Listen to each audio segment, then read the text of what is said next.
Assalamualaikum warahmatullahi wabarakatuh. Bertemu lagi dengan channel Petani Maju Official. Pada hari ini tanaman melon pertiwi ini sudah berumur 51 hari setelah tanam. Kita lihat lebih dekat. Sekitar 2,5 kilo beratnya.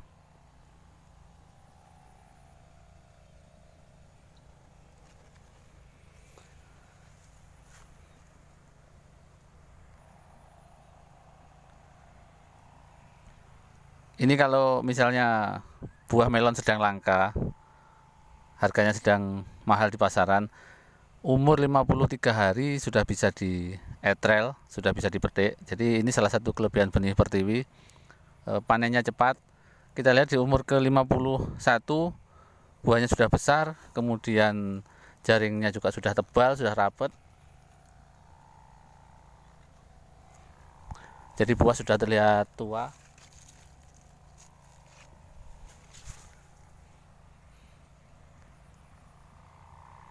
Namun kalau untuk hasil terbaik tentu saja harus benar-benar tua. Misalnya harus ada yang sampai masak di pohon. Setelah buah ada yang masak di pohon, itu tandanya sudah benar-benar tua, baru di etrel. Dan kuningnya akan sangat-sangat bagus, sangat menarik. Kemudian rasanya juga sangat manis. Namun kalau dipanen awal seperti ini, misalnya umur 53 hari sudah dipanen, untuk masalah rasa tentu saja berbeda jika dibandingkan dengan yang panen tua. Namun tergantung kondisi tanam juga. Kalau misalnya diberikan pupuk mahkota, KCL mahkota, lebih cepat manis. Jadi ini salah satu kelebihan benih pertiwi, panennya cepat. Jadi di usia 51 buahnya sudah besar-besar seperti ini. Jadi cepat besar, cepat panen. Namun tentu saja kondisi tanaman harus prima seperti ini. Kalau kurang subur ya buahnya belum sebesar ini. Jadi idealnya umur 60 bisa di etrel, tergantung juga posisi buahnya rata-rata di tangkai berapa.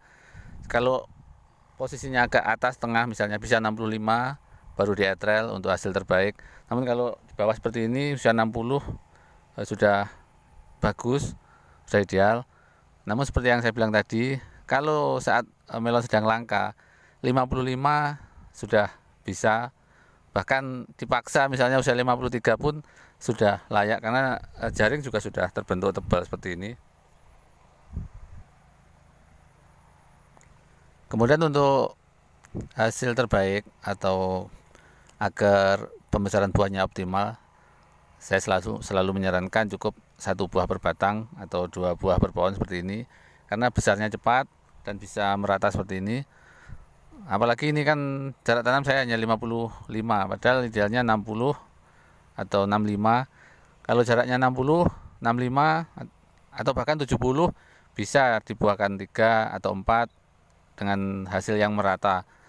Jadi karena saya mempekerjakan orang banyak, kemudian lahannya seluas ini, dan antara satu pekerja dengan yang lainnya itu beda-beda. Ada yang mudah diarahkan, ada yang diarahkan itu tidak paham-paham. Misalnya paham tapi ternyata pas prakteknya banyak kekeliruan. Jadi saya ambil yang gampang-gampang saja. Sudah buahkan 2. Jadi pas waktu seleksi itu lebih mudah. Tujuannya seperti itu. Namun kalau misalnya tanaman hanya sedikit, maka pengerjaannya bisa lebih optimal. Bisa dibuahkan 3 sampai 4, bahkan sampai 5 dengan jarak yang agak renggang. Itu baru bisa. Tapi kalau tanaman seluas ini, kita cari yang simpel-simpel saja.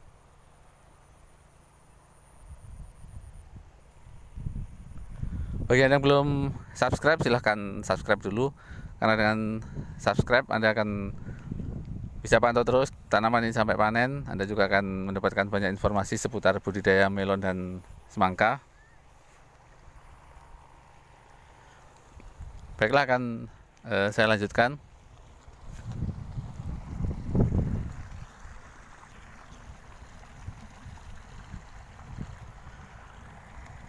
Kali ini saya akan berbagi informasi dari sisi nilai bisnisnya. Jadi budidaya melon seperti ini memang menjanjikan keuntungan yang besar dalam waktu yang cepat, namun pengerjaannya juga harus dilakukan dengan profesional, dengan penuh perhitungan. Kalau sekedar menanam agar bisa panen itu sangat mudah, jadi sangat mudah. Namun bagaimana kita bisa panen dengan hasil yang memuaskan, panen yang melimpah, itu adalah tantangan tersendiri. Jadi kesulitannya di situ. Kalau sekedar panen gampang, tapi mendapatkan panen yang bagus, yang melimpah, kemudian kualitas buahnya bagus, itu yang sulit. Karena kalau kita bisa panen dengan kondisi buah yang bagus seperti ini, maka dalam hal pemasaran pun kita akan lebih mudah. Misalnya kita negosiasi dengan pedagang, itu jadi lebih gampang kalau kondisi barangnya bagus. Dan juga harga cenderung lebih tinggi kalau barangnya bagus. Jadi seandainya pas kita panen harga sedang rendah sekalipun, kalau barangnya bagus, maka kita tidak khawatir. Tapi kalau misalnya harganya sedang murah, kemudian barangnya nggak bagus, jelek atau pas-pasan, ya kembali modal saja sudah untung, sudah bagus, nggak bisa berharap banyak. Makanya sekali kita menanam, kita harus benar-benar siap, kita rawat dan kita pelihara sebaik mungkin agar hasilnya memuaskan.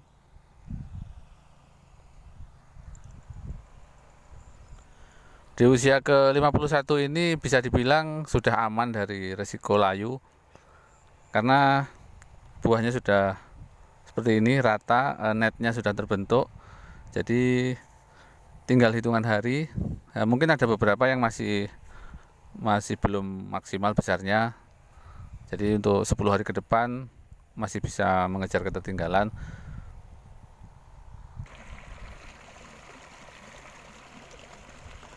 Jadi untuk melon berjaring itu yang penting buahnya sudah keluar jaring, sudah tebal. Itu ibaratnya layu pun dia tetap jadi uang.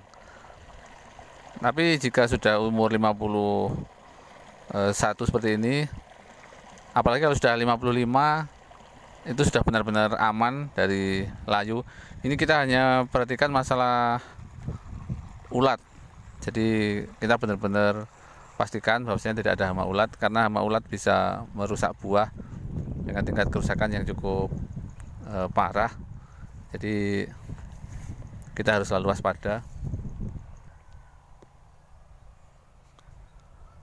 Dulu pada saat tanaman melon ini berumur sekitar antara 30 sampai 40 hari, ada yang komentar di video YouTube bahwasanya ingin tahu kondisi buahnya, apakah benar-benar bisa merata, maksudnya apakah benar-benar ini benih pertiwi. Kemudian ingin tahu buahnya, karena pada saat itu daunnya masih rimbun, terus buahnya masih kecil-kecil, jadi belum begitu kelihatan. Jadi melalui video ini sekaligus menjawab, ini adalah penampilan di umur ke-51, jadi posisi buahnya seperti ini.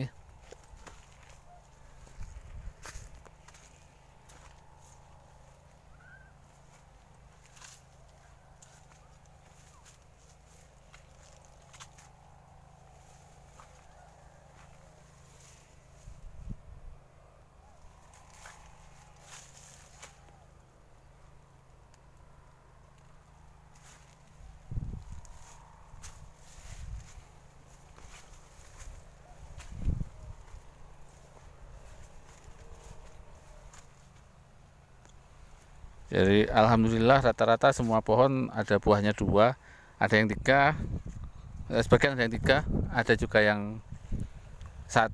Yang 1 cukup besar, ada yang sudah 3 kilo kalau hanya berbuah 1.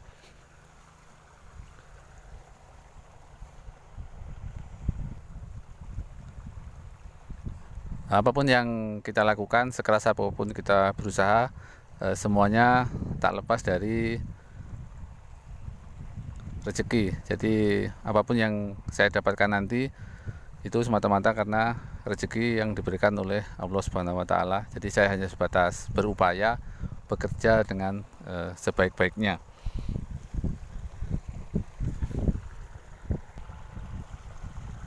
Jadi sama sekali tidak ada niat untuk pamer ataupun sombong.